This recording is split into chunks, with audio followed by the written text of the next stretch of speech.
Para mu'alaf ini ketika dia masuk ke dalam Islam, tidak bisa tidak, dia pasti menemukan yang namanya kebenaran. Bedanya orang masuk Islam dengan orang yang keluar dari Islam, ya, kalau orang yang masuk Islam itu pasti dia menggunakan ini alasannya, tidak bisa tidak. Ya. Tapi kalau orang yang keluar Islam itu urusannya cuma sejengkal antara perut sama kemaluan. Oh iya, betul. Bagaimanapun juga, rumusnya orang menemukan Islam adalah dia menggunakan akal pikirannya. Itu rumus tuh. Dalam Al-Quran 300 lebih tuh ayat tuh, wala yatafakkaru wala yatafakkaru. Apakah kamu tidak berpikir, apakah kamu tidak berakal? Allah suruh kita berpikir dan berakal dulu, baru beriman. Beda dengan agama lain, beriman dulu baru kemudian kamu cocokkan akal kamu dengan itu. Itu yang celaka.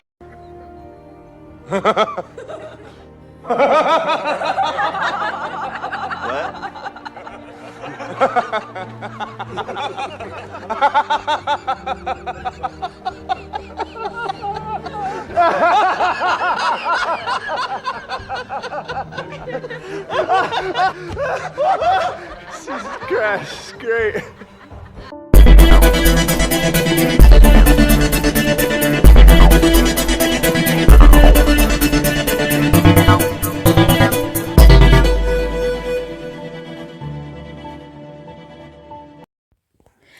Halo saudara-saudaraku yang terkasih di dalam Tuhan dimanapun Anda berada, bertemu kembali dengan saya Rina Solihin dalam channel Rina Menjawab. Teman-teman, kali ini kita akan menjawab ya sebuah klaim teman-teman ya dari seseorang. Saya tidak tahu siapa orang ini, tapi saya menemukan videonya di TikTok ya teman-teman. Dan saya merasa tergelitik sekali untuk menjawab orang ini. Mengapa teman-teman? Karena ini termasuk menyinggung saya juga gitu ya. Dia membandingkan orang yang mu'alaf dengan orang yang keluar dari Islam atau murtadin ya. Nah, tentunya saya adalah bagian dari murtadin teman-teman ya. Nah, apa yang dikatakan oleh Bapak ini kita akan ulas satu demi satu ya teman-teman. Dan selamat menyaksikan. Saya harap Anda tetap berada di channel ini dan saksikan video ini sampai selesai. Ya, dan jangan lupa untuk terus mendukung channel Noverina Solihin agar tetap bertumbuh teman-teman sehingga berita kebenaran tetap bisa disampaikan. Jangan lupa untuk like, subscribe, dan Anda share video ini. Dan lihat apakah tombol lonceng untuk notifikasinya sudah aktif di channel ini. So, saudara-saudaraku yang terkasih di dalam Tuhan, kita akan dengarkan dulu apa kata Bapak ini ya. Saya tidak tahu namanya, tapi kita panggil saja Bapak ini. Siapapun dia terserah ya, nggak penting ya teman-teman. Tetapi kita akan mengulas apa yang dia katakan sejauh mana kebenarannya. Mari kita dengarkan baik-baik.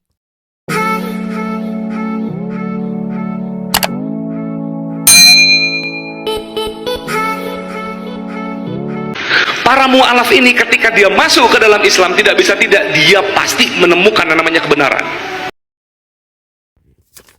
So teman-teman ya, tadi dia mengatakan bahwa mu'alaf itu katanya itu masuk Islam pasti menemukan kebenaran ya, menemukan kebenaran teman-teman. Saya tidak tahu kebenaran apa yang dia maksud ya.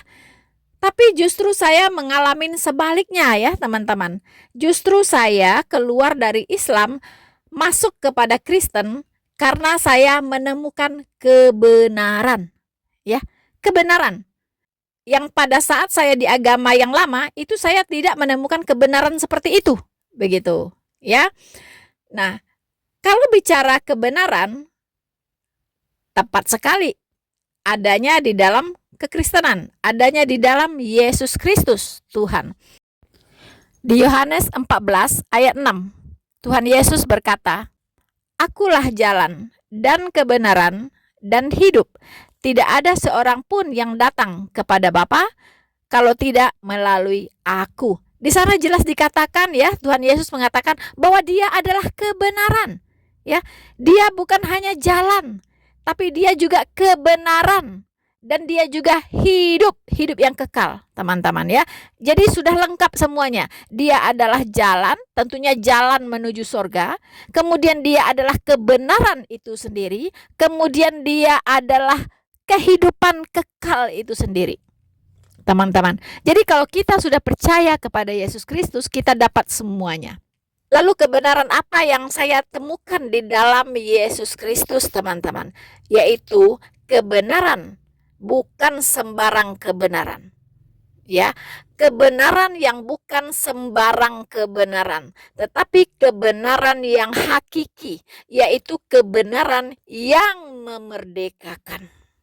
Kebenaran yang memerdekakan, teman-teman. Apa maksudnya? Yaitu kebenaran yang memerdekakan saya dari dosa dan penghukuman dosa. Ya. Waktu saya sebelum mengikut Yesus Kristus sebagai Tuhan dan Juru Selamat saya ini adalah hamba dosa. Ya, hamba dosa.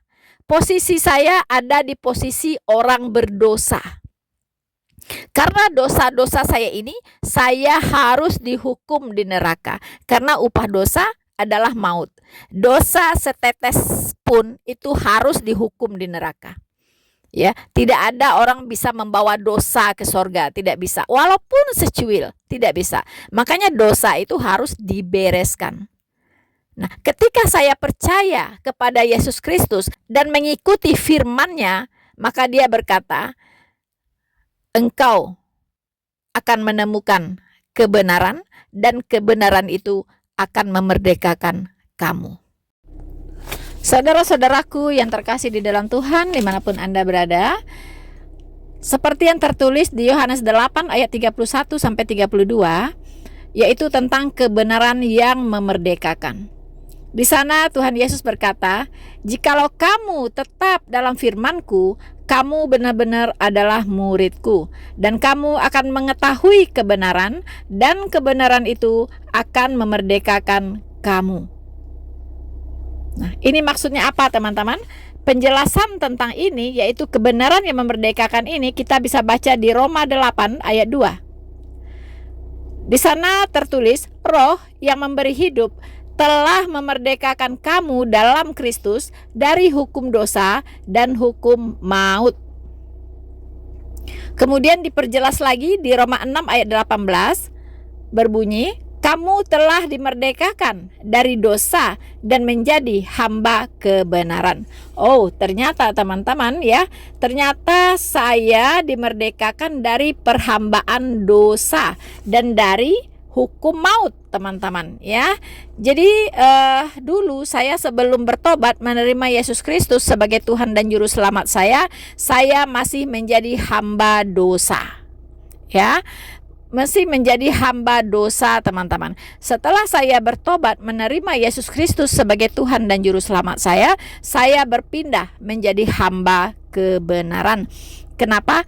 Karena saat saya percaya, saya dimateraikan dengan roh kebenaran itu, yaitu Roh Kudus. Roh Kudus inilah yang menuntun saya, yang mengajari saya ke dalam seluruh kebenaran Allah, teman-teman. Puji Tuhan. Dia yang mengajar, Dia yang membimbing, Dia yang menuntun, dan Dia yang menghibur saya, yaitu roh kebenaran atau Roh Kudus, teman-teman. So, saudara-saudaraku yang terkasih di dalam Tuhan, mari kita simak lagi apa yang dikatakan oleh Bapak ini, teman-teman. Bedanya orang masuk Islam dengan orang yang keluar dari Islam, ya, kalau orang yang masuk Islam itu pasti dia menggunakan ini alasannya. Tidak bisa tidak. Mindset ya. Tapi kalau orang yang keluar Islam itu urusannya cuma sejengkal antara perut sama kemaluan. Oh iya, betul. Bagaimanapun juga rumusnya orang menemukan Islam adalah dia menggunakan akal pikirannya. Itu rumus tuh. Dalam Al-Quran 300 lebih tuh ayat tuh, wala yatafakkaru wala yatafakkaru. Apakah kamu tidak berpikir? Apakah kamu tidak berakal? Allah suruh kita berpikir dan berakal dulu, baru beriman. Beda dengan agama lain, beriman dulu, baru kemudian kamu cocokkan akal kamu dengan itu. Itu yang celaka. Wah, ya. Luar biasa ya, Bapak ya. Jual kecap nomor 1 ya, Pak. Pak. Bapak itu ya, itu bicara tidak berdasarkan fakta ya. Bapak tahu tidak? Iman kekristenan bukan iman buta ya. Bukan iman buta. Ya, disuruh cium benda, nyosor aja nyium gitu. Itu nggak ada di kekristenan. Ya, nggak ada gitu. Jadi di dalam kekristenan, kalau Anda mau tahu, ya, Tuhan Allah kami mengajarkan. Dengarkan baik-baik. Kasihilah Tuhan Allahmu dengan segenap hatimu, dengan segenap jiwamu, dengan segenap pikiranmu, dan dengan segenap akal budimu. Jadi kami harus beriman ya dengan segenap hati, dengan segenap jiwa, dengan segenap pikiran, dengan segenap akal budi, Pak. Ya. Bukan iman buta, bukan ya. Asal percaya tapi pas ditanya tidak bisa menjelaskan. Bukan seperti itu gitu. Kami mempercayai sesuatu harus bisa dinalar, bisa masuk akal sehat ya, bahkan melampaui akal sehat manusia. Kalau ada manusia-manusia yang tidak paham dengan iman kekristenan, berarti pikirannya, akalnya itu yang nggak nyampe, Pak. Ya, supaya akal dan pikiran Anda nyampe untuk memahami iman kekristenan, orang itu harus dibantu oleh roh kebenaran, yaitu Roh Kudus. Dialah yang akan memberikan iluminasi, memberikan pencerahan, mengajari Anda, membuka pikiran Anda sehingga Anda mengerti perkataan Allah, mengerti firman Allah. Tanpa Roh Kudus, buntu, Pak, buntu. Ya, gelap semuanya, gelap ya, ibarat kodok di bawah tempurung, gelap ya, tanpa Roh Kudus gelap gulita ya. Jadi Anda harus tahu ya, orang Kristen itu diselamatkan oleh iman, betul ya.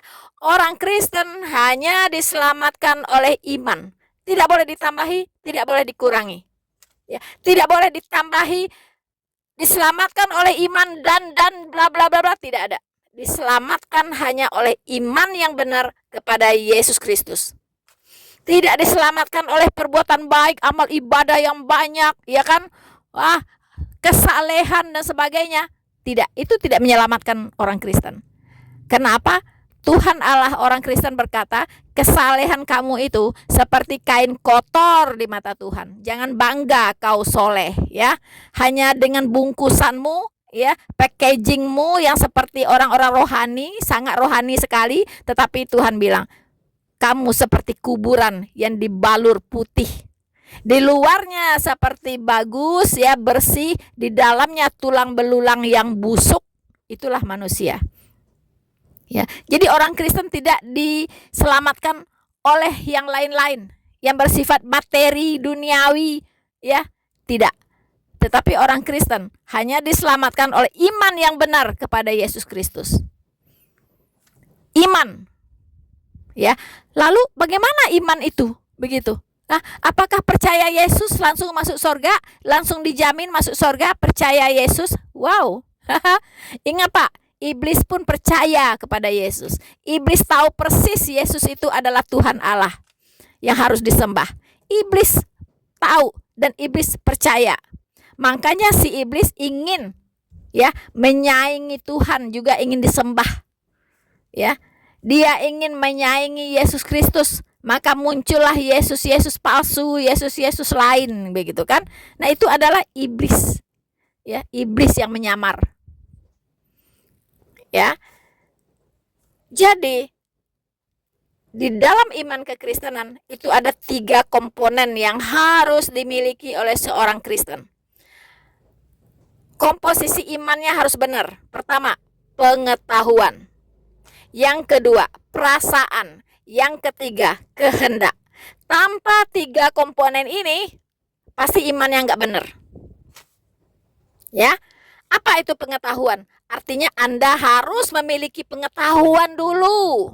Ya, Anda harus baca Alkitab dulu. Anda harus cari tahu, belajar dulu tentang Yesus Kristus itu siapa. Ya, Anda harus cari tahu dulu kebenarannya itu seperti apa. Ya, Anda harus baca Alkitab. Walaupun dalam pengetahuan ini belum sempurna. Ya, tapi minimal Anda tahu ya siapa Yesus Kristus. Nanti detail-detailnya itu berjalan seiring waktu. Anda akan semakin mengenal Yesus, semakin mengenal Yesus, semakin mengenal jalannya, semakin mengenali firman-Nya, pengajarannya dan sebagainya. Ya. Nah, harus punya pengetahuan dulu. Ya. Itulah Injil. Injil itu adalah pengetahuan dasar tentang iman kekristenan yang harus disampaikan kepada semua makhluk. Apa itu Injil? Bahwa Anda ini semua manusia di bumi ini, Anda ini orang berdosa. Anda semua tidak ada yang kudus, Anda semua sudah berdosa. Dan Tuhan sudah siapkan neraka untuk orang berdosa. Walaupun sebenarnya awalnya neraka itu dibuat untuk iblis, bukan untuk manusia. Manusia itu harus diselamatkan dari neraka. Itulah keinginan Allah sesungguhnya. Tidak boleh ada manusia yang nyemplung ikut iblis ke neraka itu. Ya, Allah itu maha kasih. Allah itu juga maha adil. Ya, Dia maha kasih, Dia maha adil. Keduanya itu seiring dan sejalan, tidak bisa dipisah. Tidak bisa maha kasih doang tapi tidak maha adil, nggak bisa. Atau adil doang tapi tidak maha kasih, nggak bisa. Harus dua-duanya sejalan. Ya, Dia maha kasih, artinya Dia tidak mau seorang manusia pun binasa. Dia ingin semua manusia ini selamat masuk surga, hidup bersama-sama Dia kekal di surga. Dan Dia maha adil, apa artinya?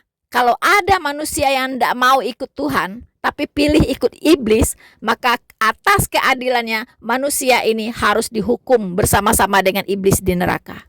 Itu artinya. Ya. Nah, ini ada berita baik, ya. Injil itu artinya berita baik, kabar baik dari Allah. Hai Anda manusia semua orang berdosa. Ya, seharusnya Anda nyemplung di neraka. Ya, tetapi Tuhan Allah datang ke dunia ini, firman-Nya nuzul menjadi manusia. Ya, firman-Nya ya berubah menjadi manusia, yaitu Yesus Kristus Tuhan. Mengapa Dia harus jadi manusia? Karena Dia ingin menyelamatkan manusia. Ya, dengan cara apa Dia menyelamatkan? Dengan cara menggantikan Anda yang seharusnya dihukum di neraka itu. Tuhan datang sebagai manusia, maka manusia ini yang turun ke dunia paling bawah melalui kematiannya di kayu salib. Dia turun ke dunia paling bawah, kemudian sesuai dengan apa yang Dia sudah sampaikan sebelum Dia ditangkap, bahwa pada hari ketiga Dia akan bangkit. Dan itu pun Dia genapi. Pada hari ketiga Dia bangkit dari kematian. Kemudian 40 hari Dia menampakkan diri kepada semua orang dan kepada para murid. Kemudian di depan mata banyak orang Dia terangkat ke surga. Misi penyelamatannya selesai. Dan sejak saat itu Tuhan tidak pernah lagi menjadi manusia dan manusianya sudah disalibkan, ya teman-teman ya. Jadi kalau ada ya muslim-muslim yang ngenyek-ngenyek orang Kristen, menghujat orang Kristen menyembah manusia, manusianya cuma 33 tahun cuy hidupnya. Ya, 33 tahun. Manusia Yesus itu datang ke dunia ini untuk dimatikan di kayu salib supaya Dia bisa turun ke dunia paling bawah. Tanpa kematian tidak bisa turun ke bawah cuy. Ya, apa Anda bisa hidup-hidup turun ke neraka? Nggak bisa kan? Anda harus mati dulu baru Anda bisa turun ke neraka. Sama, Yesus Kristus harus mati dulu, ya, baru Dia bisa turun ke neraka. Tetapi karena Dia Allah, neraka itu tidak berkuasa atasnya. Pada hari ketiga Dia bangkit. Bedanya dengan Anda kalau udah cemplung ke neraka tidak akan pernah lagi bangkit, teman-teman. Ya, jadi pikirlah sejuta kali, Anda mau ikut Tuhan Yesus atau Anda ikut iblis. Ya, jadi Injil itu kabar baik. Ya, seharusnya Anda nyemplung ke neraka, Tuhan datang menjadi manusia, turun ke bumi ini, hadir di tengah-tengah umatnya. Ya, hadir di tengah-tengah umatnya, menjadi sama dengan manusia. Ya, tapi tanpa kehilangan kuasa-kuasa keilahiannya. Ya, tanpa kehilangan kuasa-kuasa keilahiannya. Ingat itu, ya. Oh, Dia makan, ya. Ya, Dia minum, yes. Ya, Dia beol, yes, beol. Ya. Iya, sama, beol seperti Anda juga. Ya, tetapi kuasa-kuasa keilahiannya itu dia tunjukkan di mana-mana. Dia berkuasa mengampuni dosa. Ya, siapa yang bisa, manusia mana yang bisa mengampuni dosa kecuali Tuhan Allah sendiri. Yes, itulah Yesus Kristus.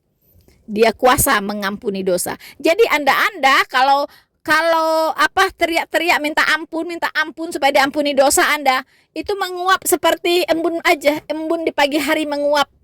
Ya, kecuali Anda minta ampunnya ke Tuhan Yesus, baru Anda bisa terima pengampunan tersebut. Tapi kalau di luar kepada Tuhan Yesus, itu menguap seperti embun di pagi hari, hilang begitu saja. Entah kemana itu. Ya, begitu. Ya, oke Pak. Ya, jadi ingat Pak. Ya, orang Kristen percaya, beriman kepada Tuhan itu, ya, itu mengandalkan iman, ya, iman yang memakai pengetahuan, pikiran, dan kehendak.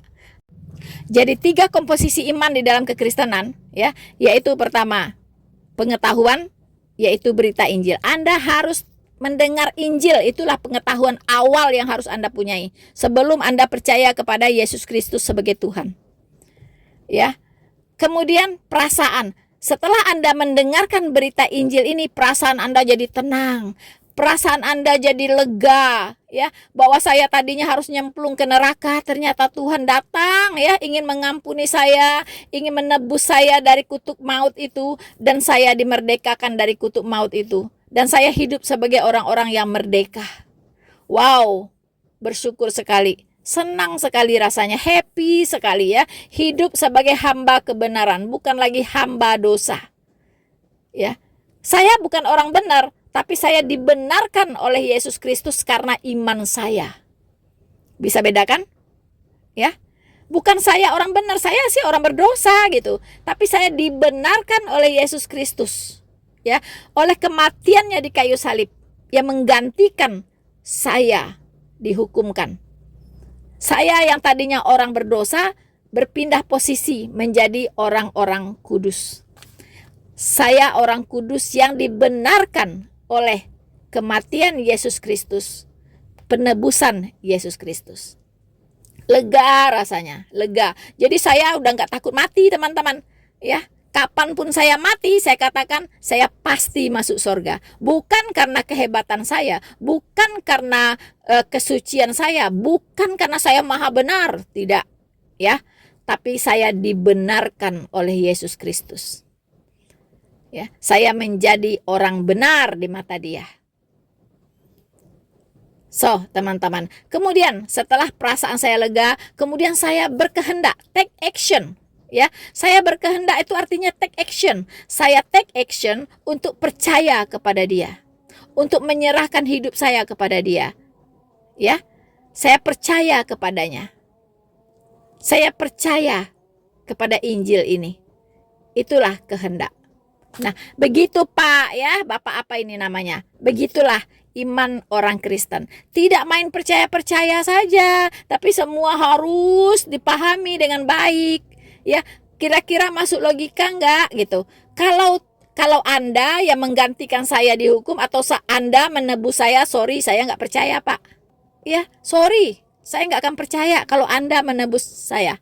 Atau ada nabi deh yang mau menebus saya, ada nabi mana gitu mau menebus saya. Ya, katanya saya menebus kamu gitu. No, thank you, ya. Anda tahu mengapa, Pak? Karena Anda dan para nabi itu juga orang berdosa. Jadi orang berdosa tidak mungkin bisa menebus orang berdosa lainnya. Sementara Yesus Kristus itu manusia suci, maha suci, Allah yang maha suci, yang tidak tersentuh oleh dosa apapun. Ya, makanya Dia layak menjadi penebus umat manusia. Karena Yesus adalah Tuhan, yaitu Allah, firman Allah yang datang ke dunia ini sebagai penebus saya. Saya percaya. Mengapa saya percaya, Pak? Karena Dia sudah ada di sorga.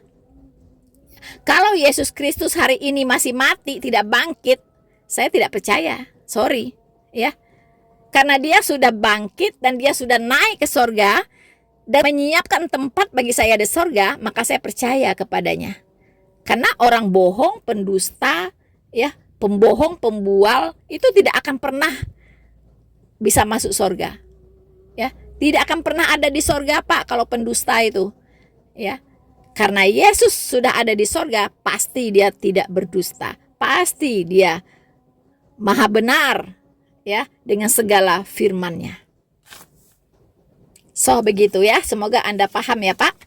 Ya, jadi kalau mau jadi Kristen, ya, karena selangkangan atau karena iming-iming selangkangan gitu, nggak usah jadi Kristen.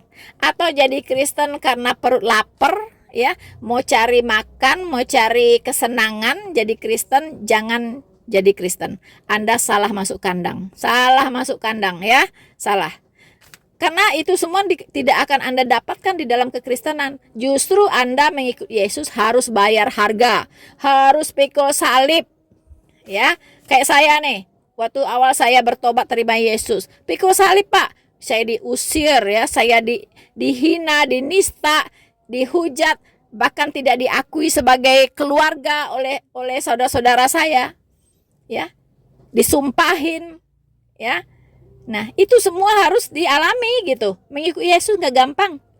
Anda kira enak ikut Yesus? Anda siap tidak kehilangan ibu Anda? Anda siap tidak kehilangan ayah Anda? Anda siap tidak kehilangan sanak saudara Anda? Anda siap tidak dibenci? Anda siap tidak disumpahi? Kalau Anda siap tidak kehilangan warisan. Hah? Kalau Anda siap, ikutlah Yesus. Tapi kalau Anda tidak siap, tidak usah ikut Yesus. Begitu ya. Memang ikut Yesus itu gratis ya. Memang ikut Tuhan Yesus itu gratis, tapi bukan murahan, Pak.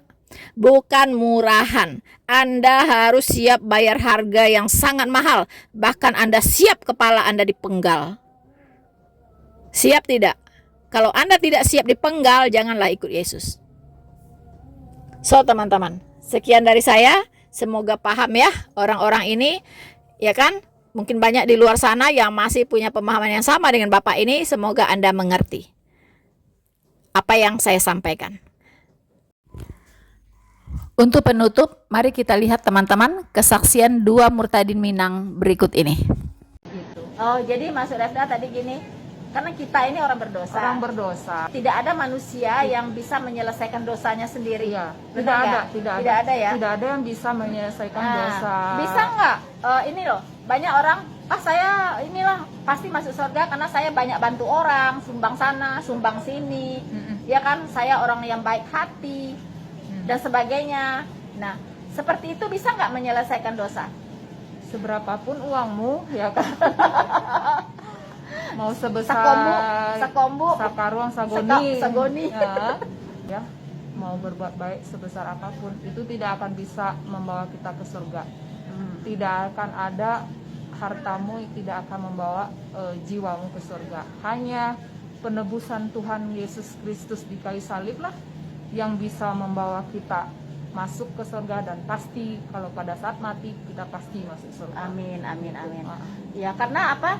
Alkitab mengatakan upah dosa adalah maut. Adalah maut. Ya, gitu. berarti kalau berdosa harus dihukum di neraka, itu gitu. konsekuensinya. Nah, ya kan? Nah, sekarang Tuhan nggak mau kita dihukum, benar nggak? Benar. Gimana caranya? Nah, Tuhan siapkan satu cara, yaitu percaya kepada Dia sebagai Tuhan dan Juru Selamat. Betul. Dan kita aminkan bahwa Dia sudah menggantikan kita dihukum. Dengan demikian, kapanpun kita mati, kita tidak perlu lagi dihukum kan? Ya, betul. Karena Tuhan Yesus sudah menggantikan kita. Benar begitu ya? Betul. Maka disitulah kita bisa dipastikan masuk surga kan? Betul. Karena hukuman kita sudah ada yang gantikan. Betul. Kita sudah ditebus. Kita sudah ditebus. Ya, sebenarnya kan kita ini sedang tergadai ke iblis. Iya. Tuhan menebus Tapi kita. menebus kita. Dengan dirinya sendiri. Harusnya kita yang di neraka. Gitu loh. Harusnya kita sebenarnya karena kesalahan kita, karena dosa kita. Ya. Karena semua perbuatan kita, harusnya kita yang di neraka. Ya. Tapi Tuhan begitu mengasihi manusia, tidak mau dihukum di neraka, makanya turun ke dunia menjadi manusia, Ya. merendahkan dirinya seperti manusia, kemudian dia rela hidup seperti manusia, kemudian dia dihina, dicaci, kemudian dia disalib di kayu salib. Dia bukan disalib karena kesalahan dia, Ya. tapi karena kesalahan saya. Iya, kesalahan saya juga. Kesalahan saya yang begitu banyak yang tidak terhitung. Dulu waktu kecil saya suka nyuri uang kakak saya. Kalau ini suka nyuri kembang. Waktu kecil aja saya udah berdosa, apalagi udah segede ini, pasti saya banyak dosanya. Makanya daripada itu saya percaya bahwa Tuhan yang maha adil itu Tuhan yang mengasihi manusia, yang rela menggantikan hukuman manusia dengan dihukum di kayu salib gitu. Dan sehingga demikian dosa kita yang bagi yang mengamini akan tertebus. Oke. Nah, Rif, mantap sekali. Rif, gini, ngomong-ngomong nih. Sekarang kan lagi susah uang nih ya. Ya betul. Ya, semua susah Semua hidup orang nih. susah. Semua susah hidup ya kan. Jadi bukan karena tubuh kita aja yang diserang oleh COVID, tapi kantong kita juga diserang, benar nggak? Benar. Nah, Rif, ngomong-ngomong nih, ini kan lagi susah uang, benar nggak? Benar. Ada datang. Semua lini kena masalah uang. Nah gini Rif, ada orang datang nih, Rif, saya kasih sekarang uang 1 triliun untuk Refda, tapi kembali ke Islam, mau nggak? Nggak mau. Kenapa? Kan butuh uang. Ya. Kenapa? Uang 1 triliun di dunia mungkin dalam hitungan tahun habis lah, ya kan? Kita pergi aja ke Amerika, ke Eropa, keliling dunia habis, ya kan? Tapi setelah mati mau kemana? binasa. Kekal. Oke, uang 1 miliar paling lama mungkin bisa lah bertahan sampai usia 65 tahun. 1 triliun. 1 triliun, ya kan? Kalau saya hidup boros udah pasti selesai. udah habis. Bawa beli barang-barang branded, semua mobil beli mewah. Lamborghini segala macam, habis uang 1 triliun. Tapi kalau jiwa saya setelah mati, saya nggak mau ke neraka. Nah, Makanya saya tidak mau menjual iman saya, berapapun harganya. nah ini dia. Inilah Baik iman. 1 miliar, 1 triliun, tidak akan, bahkan sebongkah berlian pun tidak akan bisa menggantikan menjual iman saya, menggantikan iman saya kepada iman yang lain, kecuali iman kepada Yesus Kristus Tuhan Allah yang hidup. Amin, amin. Amin, luar biasa ya teman-teman, luar biasa. Itu yang enak yang datang kan, orang baik yang datang mau kasih 1 triliun. Refda nggak mau, tetap nggak mau. 2 triliun nggak mau. Enggak. Dikasih sedunia ini juga nggak mau. Enggak mau. Oke, mantap. Sekarang yang datang orang jahat nih, dia bawa pedang, bawa golok, atau bawa samurai, atau bawa senjata, ya. Kemudian diarahkan ke Refda. Kamu kalau tidak kembali ke Islam, kamu mati sekarang. Saya tembak, Mati atau aja. saya penggal. Tembak Gimana? aja. Tembak aja. Siap. Lebih baik saya mati demi bertahan di dalam iman Yesus Kristus daripada saya mati bergelimang harta hanya dengan mengorbankan iman. Lebih baik saya mati, tetapi saya mati untuk Kristus. Siap, Siap. siap, Rif. Karena kalau udah mati kan udah masuk surga. Betul. Ngapain juga Ya. pusing? Paling juga ngerasain sakit pada saat itu juga. Udah sakit. Amin, amin. Habis itu jiwanya langsung ke surga, bersorak-sorai Puji bersama Tuhan, malaikat. puji Tuhan. So teman-teman, sekian dulu apa yang saya sampaikan. Semoga memberkati kita semua, ya, dan bisa menjadi perenungan bagi kita semua. Tuhan Yesus memberkati Anda. Mara.